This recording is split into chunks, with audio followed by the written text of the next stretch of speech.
Les Lego, est-ce que c'est écolo? Une grande question à laquelle je n'ai pas la réponse, mais que vous vous êtes certainement posée au moins une fois en tant que fan de briques danoises. Et entre nous, vous avez certainement pas la réponse, moi non plus, mais dans cette vidéo, on va essayer de poser une première brique sur ce sujet complètement épineux. Je vous avoue qu'initialement, pour traiter d'écologie et de Lego, j'avais l'ambition de faire des vidéos très scénarisées, de creuser le sujet à fond et de vous proposer du contenu de haute qualité. Néanmoins, aujourd'hui, Lego m'a fauché la brique sous le pied. Et oui, puisque le CEO de Lego, Niels Christiansen, a accordé une interview au Financial Times pour rien de moins qu'annoncer l'arrêt complet de la solution envisagée par Lego de briques recyclables à base de PET, polyéthylène terephthalate. Bah oui, vous le savez, hein, c'est le plastique qui compose majoritairement toutes les bouteilles d'eau qu'on consomme tous les jours, peut-être en quantité trop importante. L'actualité étant l'actualité, et suivant l'actualité Lego, vous me connaissez, je ne pouvais pas éluder ce sujet et j'ai choisi aujourd'hui de vous en parler sur un axe, on va dire, un petit peu historique, en remontant jusqu'en 2020, quand Lego a vraiment commencé à mettre le pied à l'étrier sur l'écologie, sur la partie qui concerne les briques en elles-mêmes, et quand ils ont commencé à communiquer. On va regarder un petit peu ce que Lego nous disait alors, et on va remonter la pelote de laine jusqu'à l'annonce aujourd'hui de l'arrêt de la brique recyclable dans un petit peu la stratégie écolo de Lego, et on essaiera au gré de cette vidéo, de cette première vidéo dédiée à les Lego, est-ce que c'est écolo? Et bien peut-être d'avoir un premier élément de réponse. Et je vous propose de commencer par l'étude rapide du rapport annuel financier de Lego de 2020. On se concentre ici sur la planche dédiée aux faits marquants relatifs à l'écologie et au petit paragraphe ici en bas à gauche qui nous dit que grosso modo Lego se fixe une cible à 2025 pour avoir 100% d'emballage en produits, on va dire, écolo, et que début 2021, eh bien, il commence avec de timides essais pour du coup remplacer les sachets plastiques à usage unique par des sachets en papier. Bon, soyons très honnêtes, je ne vais pas tout de suite vous spoiler, mais si vous êtes fan de Lego et que vous en achetez régulièrement, à part pour les magazines qui effectivement en kiosque ont désormais les figurines emballées dans des sachets en papier, petit exemple ici avec un magazine Ninjago, vous le voyez ici, sachet en papier.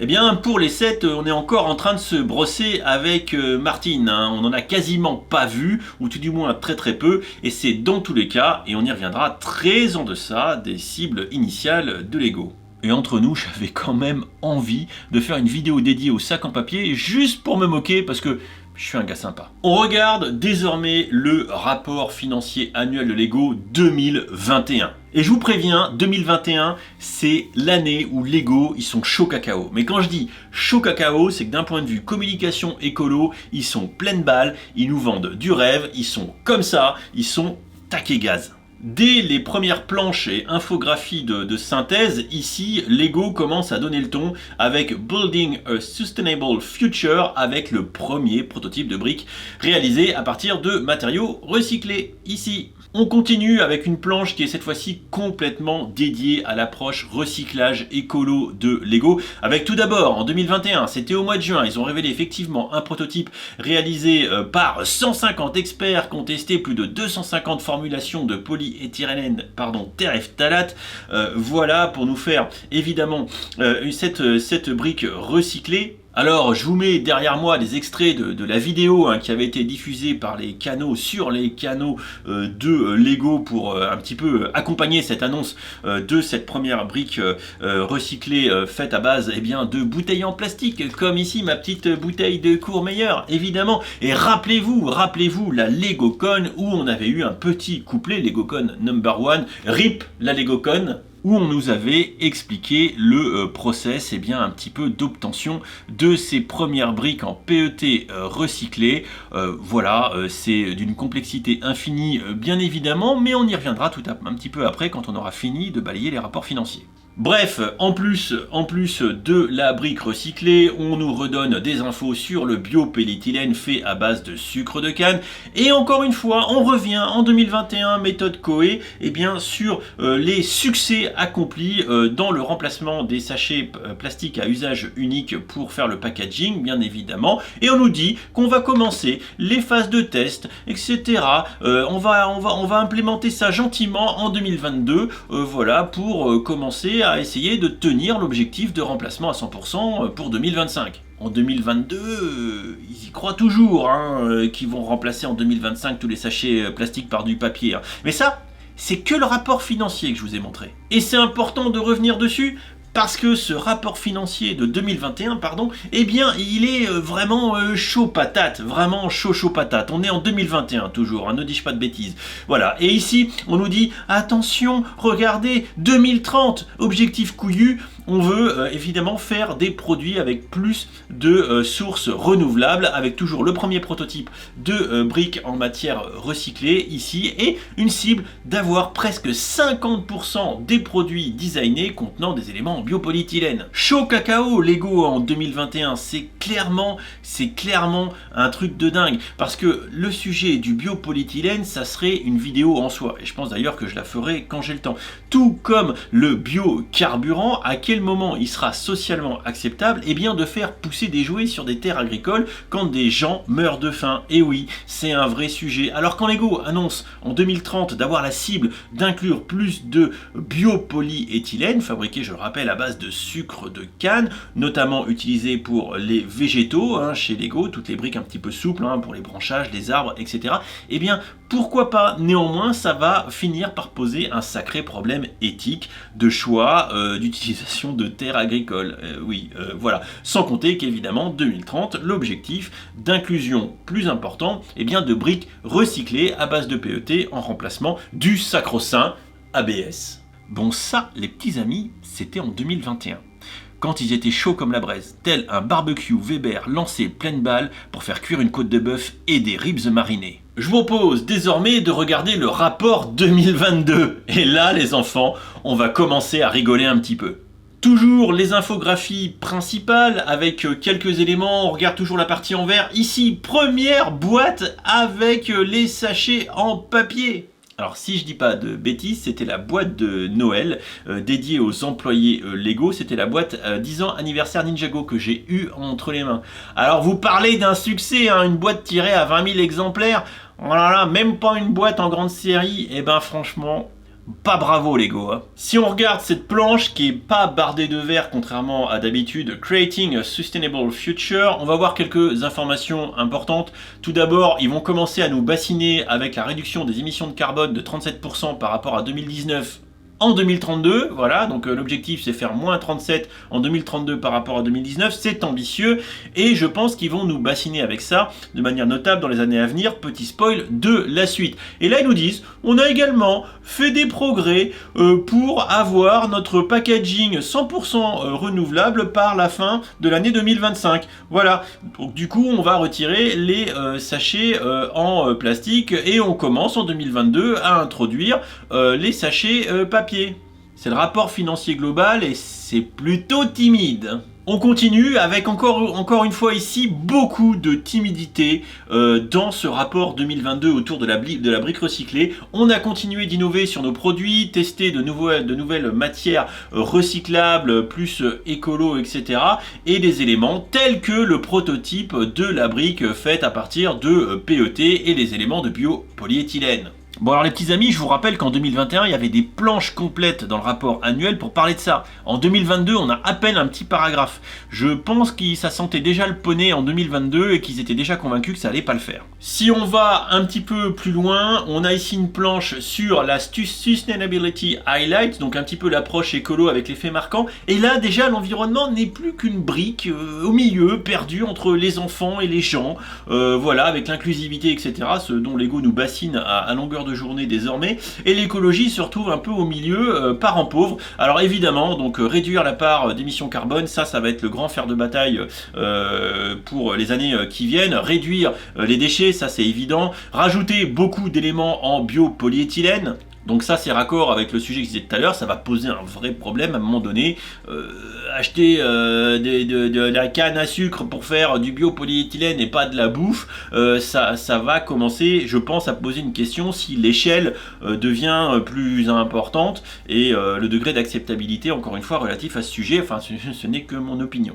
Et enfin, toujours de manière très timide, première boîte Lego avec les sachets en papier. Voilà. On nous bassine avec ça depuis 2020 et en 2022, ils ont la première boîte. Ah, mais bon, encore une fois, on le sait que on est quasi fin 2023, que ça n'a pas beaucoup évolué. Et là où c'est un petit peu plus vicieux en 2022, c'est qu'il faut regarder un autre rapport qui s'appelle le Sustainability Progress, qui est donc dédié à l'approche un petit peu soutenabilité. Vous allez voir qu'on trouve quelques informations supplémentaires. Je vous avoue qu'il faut scroll un petit peu pour du coup obtenir la planche dédiée à l'environnement. Elle est ici et du coup on va découvrir quelques trucs, notamment ici on va beaucoup nous parler de réduction d'émissions de CO2. Voilà, beaucoup.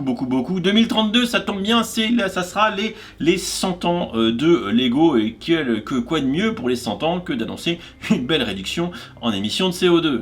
Gros paragraphe sur la circularité, donc il parle ici en sous-jacent de Lego replay, etc., c'est-à-dire de récolter des briques pour les remettre dans le circuit. Et par exemple ici, on a un petit volet timide, experimenting avec de nouveaux matériaux et des innovations pour créer des produits et des emballages plus soutenables. Ça devient une toute petite part du bordel ici. Encore une planche qui va un petit peu détailler ici les stratégies de Lego et du coup l'innovation avec les matériaux et tout c'est ici, c'est noyé dans cette petite infographie juste là. Et il faut aller voir quelques planches suivantes pour avoir ici un couplet relatif au sachet en papier avec un aveu de faiblesse ici puisqu'on nous dit qu'initialement on avait prévu de réduire tous les sachets en plastique d'ici la fin 2022, ce qui n'a pas été le cas, mais le Covid, blablabla Covid. Donc on a ici un tout petit bout d'explication pourquoi on n'a toujours pas de sachets en papier dans nos boîtes de Lego. Et si on va planche suivante, on a ici un petit couplet, toujours petit autour de la brique recyclée, avec on est toujours en train de développer de nouveaux produits, de nouvelles matières, on joint nos efforts avec des universités, on a toujours 150 experts qui sont en train de bosser comme des dingues, on a présenté un prototype de brique faite à partir de PET recyclé en 2021, etc., et on est toujours en train de faire de la recherche. Mais regardez, on est en 2022 dans le document dédié à l'écologie, à la démarche de Lego, on est bien loin, très loin du To Fuel que Lego annonçait et affiché dans le rapport 2021. Ainsi s'achève ce petit point lié aux infographies et aux rapports que Lego a pu faire depuis 2020, depuis 3 ans maintenant, 2020, 2021 et 2022. On n'a pas encore les documents 2023, mais à n'en pas douter que le rapport de fin d'année aura un beau pavé sustainability en disant bye bye la brique recyclée Lego, puisque c'est ce qui a été annoncé aujourd'hui par le CEO Niels Christensen, qui a dit que grosso modo il laissait tomber la brique recyclée en PET. Pourquoi ? Tout simplement parce qu'a priori l'impact carbone de la production de cette brique recyclée serait supérieur à celle de la brique actuellement réalisée en ABS. Oh les génies, oh les gars, oh toc toc Lego, oh Lego, il vous faut 3 ans pour vous rendre compte que vous avez fait quoi depuis 3 ans ou plus, vous vous rendez compte que maintenant que ça va pas le faire. Bon, quand même ils ont un peu refocus et ils se sont peut-être dit que ça valait pas le coup. Bon, pourquoi pas, mais ça porte un gros coup d'épée dans le dos de Lego, puisque côté réputation, tous les magazines relatifs à l'économie dans le monde ont déjà relayé l'info. C'est pas très bon d'un point de vue com. Très clairement, je sais pas comment Lego va s'en dépêtrer, mais si vous suivez mon actualité, vous le savez, dès le départ, je n'étais pas convaincu du tout par cette brique recyclée en polyéthylène terephthalate. Pourquoi ? Parce qu'ils l'ont bien dit, ils ont peiné, ils ont eu les plus grandes difficultés du monde par le biais de plus de 250 formulations différentes pour arriver à faire un prototype. Et quand bien même le prototype a été entre guillemets concluant, il était nécessaire d'ajouter tellement d'éléments d'addition, d'adjuvants dans la formulation du plastique, c'est-à-dire vous prenez le PET recyclé de ça, c'est recyclable, mais vous êtes obligé, pour tenir les standards de qualité légaux en termes de durabilité, de clutch power, etc., d'ajouter des éléments d'addition. Et a priori le process est très énergivore, coûteux en énergie, évidemment, coûteux en matériaux, et également ce qui a été avancé par le CEO Niels Christensen, c'est que également il aurait fallu adapter toutes les lignes de production de Lego, et ainsi ça aurait généré des investissements complètement colossaux s'il fallait revoir toutes les lignes de prod pour que les presses à injecter puissent accepter ce nouveau matériau qui avait l'air d'avoir nécessité de temps de séchage supérieur, etc., comparé à l'ABS, au sacro-saint ABS, évidemment, tout ça aurait complètement remis en cause la production de Lego. Donc, si on fait un peu le bilan, Eh bien, qu'est-ce qu'on va faire? Eh bien, on va rester avec l'ABS. Ah oui, c'est une valeur sûre ça. De toute façon, dès le départ, avec mon copain William d'ailleurs, on en discutait souvent, on était très dubitatifs. Même si 150 cerveaux bien plus remplis et intelligents que les nôtres se sont affairés sur le sujet, eh bien, fort est de constater que l'écologie a des limites. Fabriquer des briques Lego en plastique recyclé tout en conservant les standards de qualité de notre brique danoise préférée, c'est visiblement pas possible. Voilà. Ça coûterait plus cher à Lego et plus cher à la planète de faire de la brique recyclée que de faire de la brique à base de pétrole où il faut 2 kg de pétrole pour faire 1 kg d'ABS. Voilà, la triste vérité, elle est là. Alors je vous laisserai le loisir de conclure par vous-même ce que ça peut impliquer, mais ce qui est certain, c'est que Lego envisage de mettre un petit peu plus de produits recyclés ou biosourcés dans l'ABS. Mais là encore, je n'y vois malheureusement qu'un artifice, qu'une petite passe d'armes de communication pour nous dire oui, on va verdir un peu le produit, mais pas trop quand même, parce que de toute façon, sinon on va être emmerdé. Je pense que le sujet briques recyclées à base de PET a été l'exemple que si on touche trop au produit, bah, ça marche plus. Voilà, c'est aussi simple que ça. Donc on va rester avec notre bonne vieille brique en ABS qu'on connaît par cœur. Quant à la brique en bio-sourcée type polyéthylène écolo à base de canne à sucre, eh bien on verra si Lego monte la dose ou pas, mais on, on s'exposera ici à un autre enjeu écologique bien différent cette fois. Et moi ce qui me fait marrer dans tout ça, c'est que Lego maintenant met un peu en avant l'économie circulaire. Ouais, comme le mise au point qui vient de bouger. L'économie circulaire avec Lego Replay sur comment récupérer les briques qui dorment dans notre grenier chez mamie, chez papy, chez maman, chez papa, chez le chien, chez tati, etc. Qui actuellement étaient plutôt redistribuées à des opérations de charité. C'est plutôt pas mal. Mais là, Lego a bien envie de monétiser le truc. Eh oui, parce qu'il faudrait quand même arriver à les revendre, les briques qu'ils récupèrent gratos. Ce serait quand même ça, l'ADN de Lego, eh bien c'est de faire du pognon.